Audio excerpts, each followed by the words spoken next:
So there, very good evening to you. You're watching Vantage Point, where we are meeting after about a week, and there have been many developments that have taken place over the week. And today, to discuss those, we've got Dr. Danjathilaka with us. Thank you very much for joining us, Doctor.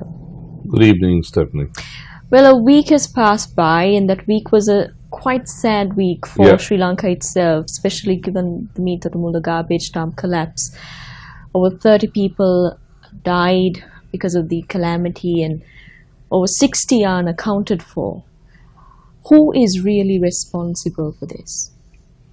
Well, I'm glad you asked that question, Stephanie, because somebody has to be held responsible. We talk about accountability, we talk about good governance, we talk about transparency.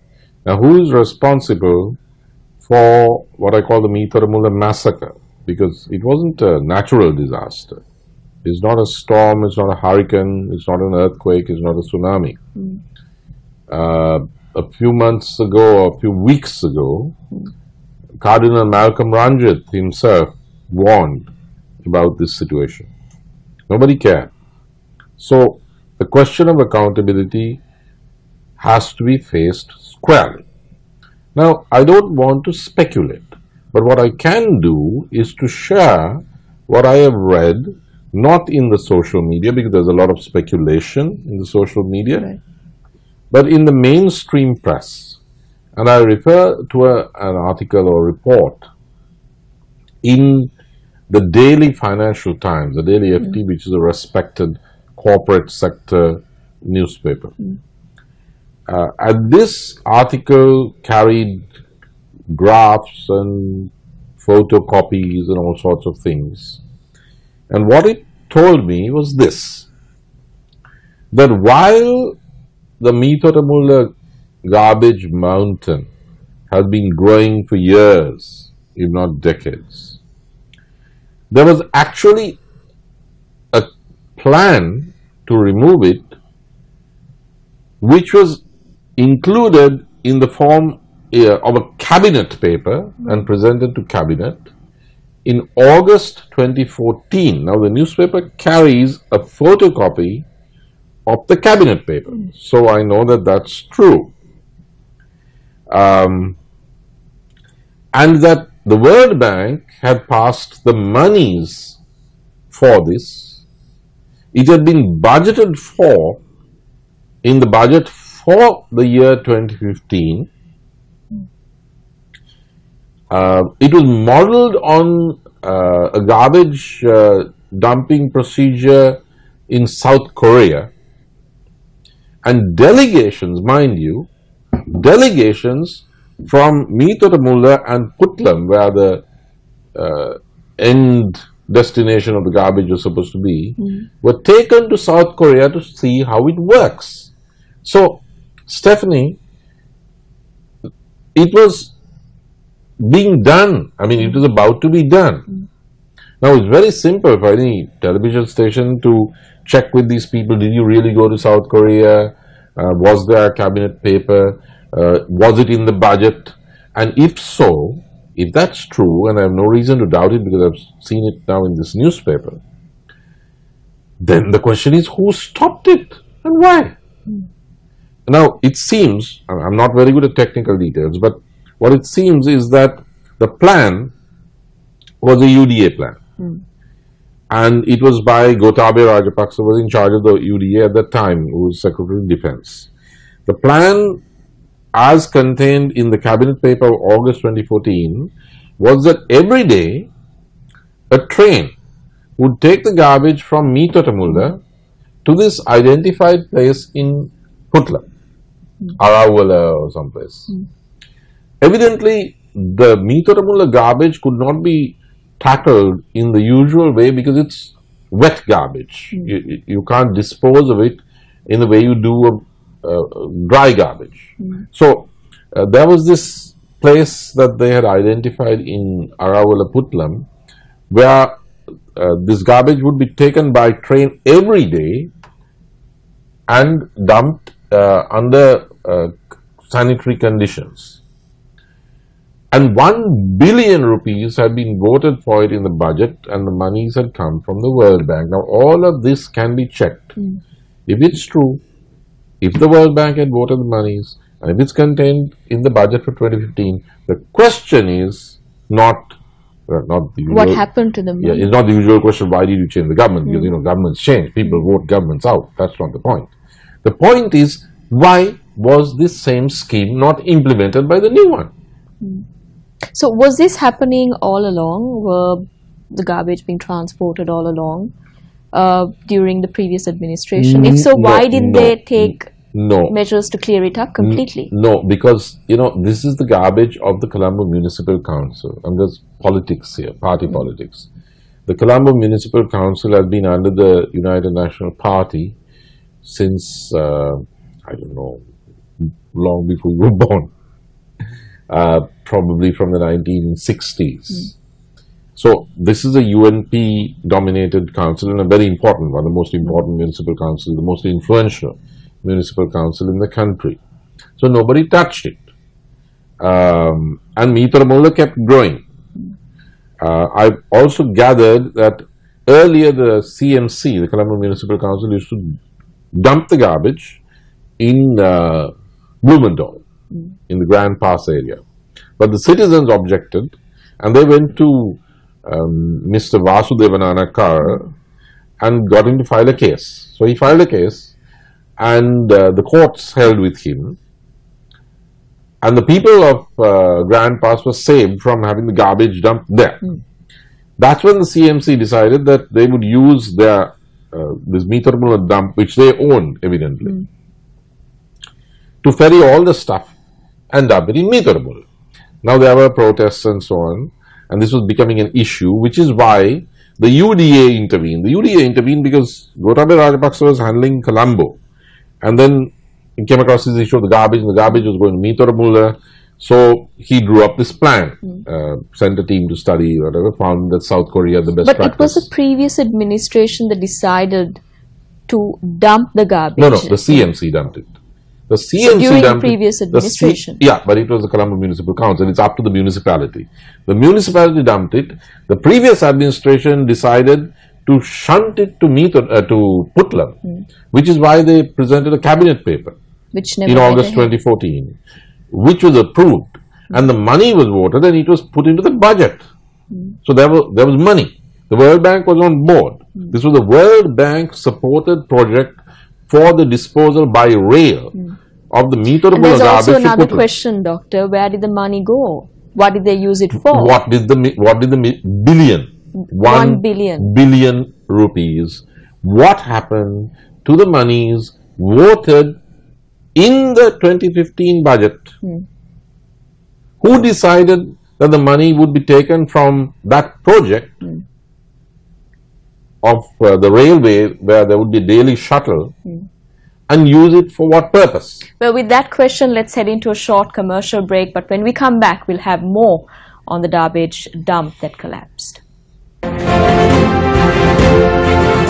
Welcome back. We are discussing the tragedy that struck Meethorammulla with the dawn of the single New Year, yeah, the day of New Year itself. Worst possible time, and these were people who were hoping to celebrate the New Year. And earlier we were discussing as to who is responsible, whether it's the previous administration or the current administration. But now the question is that what really happened to the billion rupees that was allocated for this purpose? Exactly. And who where decided? Did it go? Who decided where it should go? And it was the World Bank project. Exactly. So will this mean that it will put a damper on the confidence international institutions have in us when it comes to allocation of money? Because the World Bank is definitely going to ask what happened to the money if there's a huge calamity. I hope they ask. What do you think will the answer be on part of the government? Well, already, I mean, you have this ghastly story which has gone out to the rest of the world, that Sri Lankans were buried under a mountain of garbage. I mean, what a way to die. I mean, it's almost a unique story. And a ghastly one. So it's out there. Sri Lanka is a place now where people can die buried under garbage. Now, what I hope will happen, and what I would like to use this program to suggest, is that there be a presidential commission of inquiry into the Meethorammulla tragedy. and that all of this be gone into the cabinet paper, the budgetary proposal which was voted through, the monies and what happened to the monies, why this proposal of the rail, the disposal by rail to Putlam never took place. Now, the Chief Minister of the Western Provincial Council, Mr. Isuru Devapriya, I believe, went on television to tell another story, not contradicting the first story because he probably doesn't know, I mean, about 2014 and cabinet papers and so on. He was never a cabinet minister. But he said that there was an alternative proposal which he had put forward, and he didn't want to do it on his own because he's an SLF peer loyal to President Sirisena. So he informed Mr. Marika of the UNP and taken him along and met the minister in charge, Mr. Ranawaka, I believe, and said, look, this is the problem, Mitra Mullah. I'm willing to do something about it. And there is this place where we can dispose the garbage. So, you know, will you give me the go-ahead, the green light? And he said on television that the minister refused. Now, I don't know if it's true, but he did say it in public. It's not something he said privately. And if it is true, it's horrible. It's horrible. There's moral culpability there. Now, that's why I'm calling for a presidential commission of inquiry, which can go into this, not only the 2014 and 2015 budget facts, but also what the Chief Minister says, that there was a plan B. He didn't know about the plan A. He said there was a plan B. And this was rejected. And he's pointing fingers. So, why not have a commission of inquiry, a presidential commission of inquiry, headed up by some, politically neutral former top officials to go into this. It's a horrible thing. It can happen again.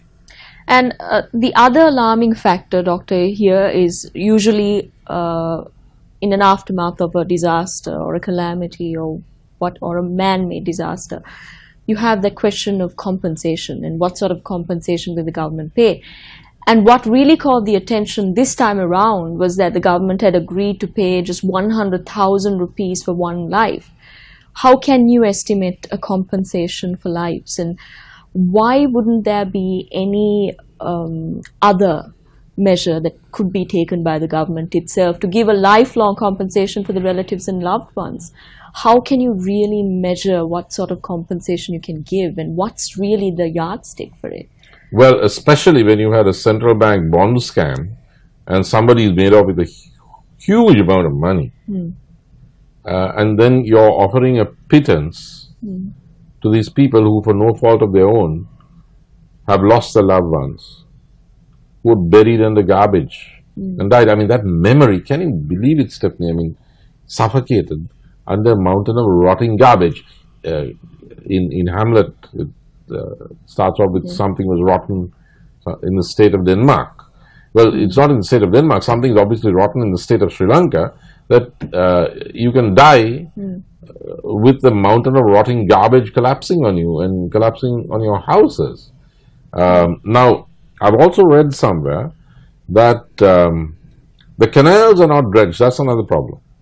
The canals are not dredged as they used to be, and therefore this particular mountain of garbage in Mitotamulda is kind of floating because there's an overflow. Now, who is not dredging the canals? I mean, if they were dredged earlier, why aren't they dredged now? And who's responsible? And who's going to prevent the next tragedy? Now, your counterpart on the Sinhala program just informed me that she'd been to Kandy, and there's another growing mountain of garbage in Kandy, which is just a couple of feet lower than Mitotamulda. Mitotamulda was 300 feet, and this is 200 and something feet. So who's going to be responsible for that tragedy in Kandy? Isn't there an early warning system? There used to be. I remember But that was for natural disasters. These are man-made disasters. So who's responsible? That's why I'm calling for a commission of inquiry. Well, moving away from the subject, there's a lot of things happening in the international arena. North Korea is becoming dangerous by the day, or at least it's posing some sort of threat to its neighbor. And the United States is alarmed by it, and even provoking North Korea to some extent. Is Donald Trump taking the right stand in sending its warships to the shores of South Korea and showing its allegiance towards its South Korean ally? Or do you think they should take a different approach to this, a rather mild approach to this, without really alarming the North Koreans? Well, Stephanie, I mean, Korea is a place where the United States got into a shooting war. And when that war was over, General Douglas MacArthur said the United States should never get involved in a war, a land war in Asia. But then they got involved in Vietnam. Now this time, they probably think it's not going to be a land war, that if there's a war, they will just use missiles from that fleet that they've steamed up, the seas. But it's never that simple, and there's always a better answer. I tend to believe that when there's a crisis, the countries that know best are the ones in the region, any region. They're the ones who are going to be affected. So any solution to the Korean problem has to be primarily regional. And that would mean China, Russia, South Korea, Japan. There has to be some kind of multilateral forum of the countries of the region. Instead of which, you have the United States sending this flotilla close to the peninsula, and China and Russia are saying, look, there's only a diplomatic solution to this. The United States is rattling a saber because it is positioning the THAAD missiles in South Korea, which even the Chinese feel is something of a threat to China and to Russia, not just to North Korea. So it's a dangerous situation because you could have what is known as inadvertent conflict, where you don't expect, you're not planning to go to war, but you stumble into it. Well, interestingly enough, this happens right after Park Geun-hye was ousted as president. So is there a connection between the two? Because it can't be just coincidence that this happened right after the ousting of Trump. It's one heck of a coincidence, isn't it? I don't know about the real story either. I do know that these two things are simultaneous, but it's quite a coincidence that this should happen. Well, when the US is giving pressure or exerting pressure on North Korea, on the other side it's exerting pressure on Russia to really push Bashar al-Assad out of the Syrian government itself. And in the midst of all of that, we see Turkey and Erdogan taking or being vested with sweeping powers because of the referendum.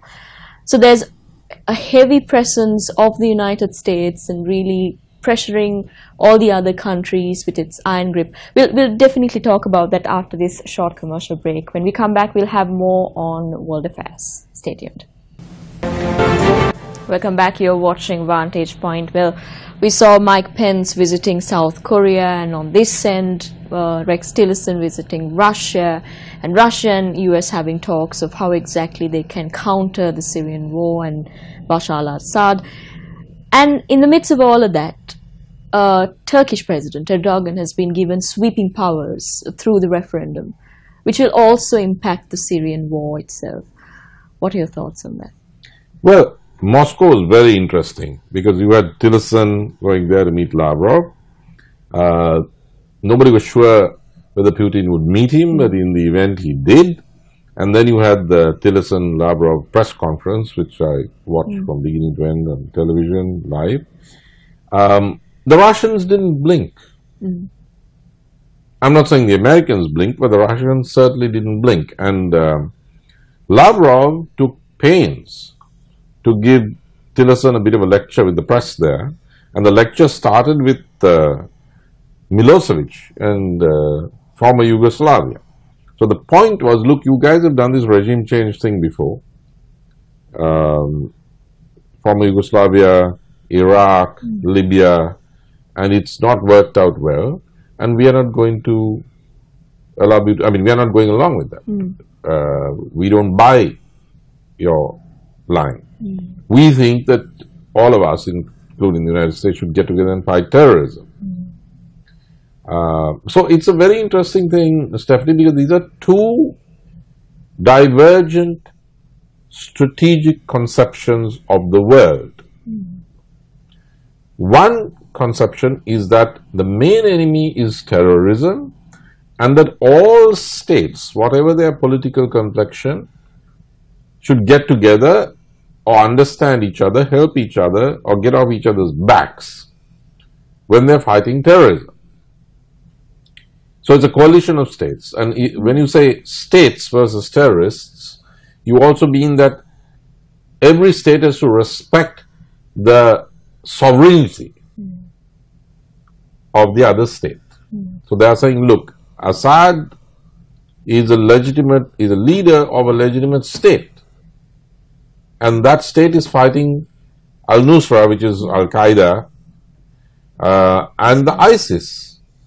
Now, we should be together in that fight. Now, on the other hand, you have voices in the United States, which Trump seems to have joined now. That wasn't his earlier position, which say that, no.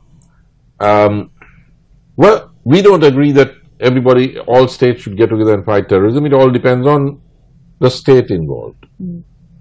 Sometimes we need to fight on two fronts, terrorists and the state.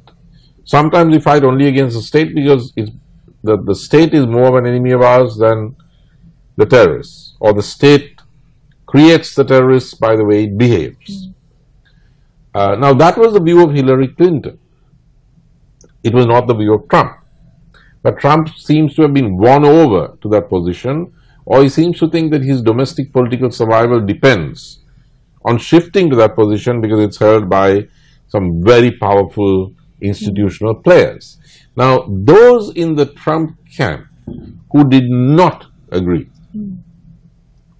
who in fact thought, and Trump was one of them at one time, that, hey, it's great that the Russians are fighting terrorism, Assad is fighting terrorism, we don't like Assad, but anyway, it's good that the Russians are helping him fight terrorism and we can all get together and hit the terrorists. Now, that used to be what Trump said during the election campaign. That was the belief of his chief strategist, and I'm using his official designation. He was also his chief ideologue and thinker, Steve Bannon. But Steve Bannon has been sacked from the National Security Council. And now you have the new National Security Advisor, General McMaster, who is dropping hints that maybe we should send 50,000 troops to Syria, which is not what Trump was voted in to do. One report actually says, what about 100,000 troops? Then we can, and he said on a breakfast show that the United States can take on both ISIS and the Syrian army. Now that's really quite dangerous. And there is no guarantee that the Russians are going to sit back and be discredited by allowing the Americans to take on the Syrian army and destroy it. There is no guarantee that with or without the Russians that can be done, because, as you know, it's not just the Russians who are in there on Assad's side. It's also the Iranians. And they've got this brilliant general, Qasem Soleimani, who's, an iconic figure. He goes down there quite often. The Iranians have got troops fighting alongside Assad. And then there's the Hezbollah out of Lebanon. So there is no guarantee that if the Americans pump in 50,000 troops and start taking on everybody, that it won't be a quagmire. Exactly the kind of quagmire they try to get out of in Iraq and they haven't been able to and they're now helping the Iraqi army fight in Mosul. So it's a very complicated situation. It all depends, Stephanie, on whether you believe that terrorism is the main enemy of states and all states have something in common, that they should support each other in a broad coalition or at least have some understanding of each other and fight terrorism, which means respecting state sovereignty or national sovereignty as it's called, or whether you believe that there's no such thing, that depending on the case you fight the terrorists or the state or both, and there's no global policy which says that we have to fight terrorism and the terrorism is the main enemy. This is a very important divide. It's not just between countries, it's within countries. Right. It's in the United States, it's in the Trump camp. Because as I said, Steve Bannon thought that it's good to get together with Russia and fight Islamic terrorism. But he's been sacked. So this division or this struggle between these two concepts is the most important debate that's taking place in world politics today. Thank you very much for joining us, Dr. Dayan Jayatillaka. It was a pleasure having you and your insights. Thank you very much for joining us too. We meet again next fortnight. This is Stephanie Lazarus for News First.